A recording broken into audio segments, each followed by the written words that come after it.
Painkillers and antibiotics are two different types of drugs, and they help against diseases in different ways.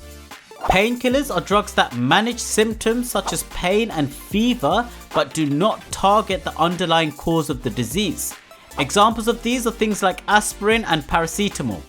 Antibiotics, on the other hand, work on a deeper level by either killing the actual bacteria that harms you or by preventing their reproduction. This stops the infection at its source.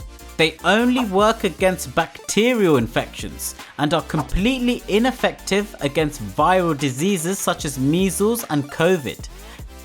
This is because viruses reproduce inside body cells, so it's difficult to destroy the virus without destroying the healthy cell and harming the person. Antibiotics work by recognizing bacteria by their unique antigens on their surface and disrupting their life processes. The correct antibiotic must always be matched with the right bacterial infection in order to be effective. This is because they're specific to certain bacteria. One big issue we have with antibiotics is antibiotic resistance. This is where they become less effective against specific bacteria. Bacteria reproduce and evolve very quickly compared to other organisms, so they can very quickly evolve to become resistant against some antibiotics if they're overused. If these resistant bacteria reproduce and spread, it can become difficult to treat diseases linked to these bacteria, and this can lead to serious infection. An example of this is MRSA, which was a bacteria which evolved to become resistant to the antibiotic methicillin. To stop this from happening, doctors take two different precautions. First, they tell patients to take the full course of antibiotics even if they're feeling better. So if the antibiotics are meant to be taken every day for 7 days, the patient needs to keep taking the antibiotics for the full 7 days, even if they're feeling better after 2 days. This is to make sure that all the bacteria have been killed off. The second precaution is that doctors only prescribe antibiotics when symptoms are serious. So if someone has a small cough, the doctor will not prescribe any antibiotics for them. Many of today's medicines come from natural sources. Here are 3 examples that you need to know about. Aspirin, which is used as a painkiller, comes from willow bark. Penicillin, which is the first antibiotic to be discovered, comes from mold. And digitalis, which is used to treat heart conditions, comes from the plant foxgloves.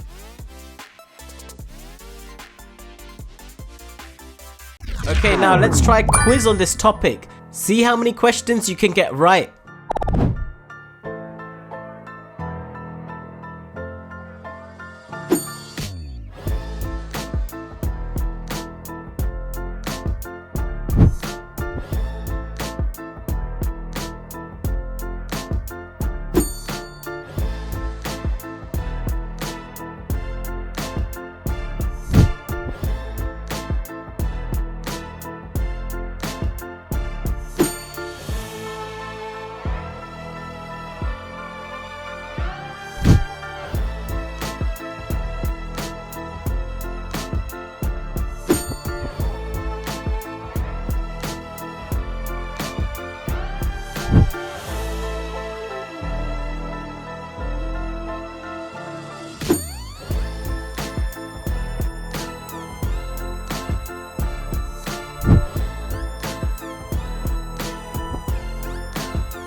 If you liked that video and want to see more, remember to subscribe to Flash Revision Lab to get notified every time we release new content.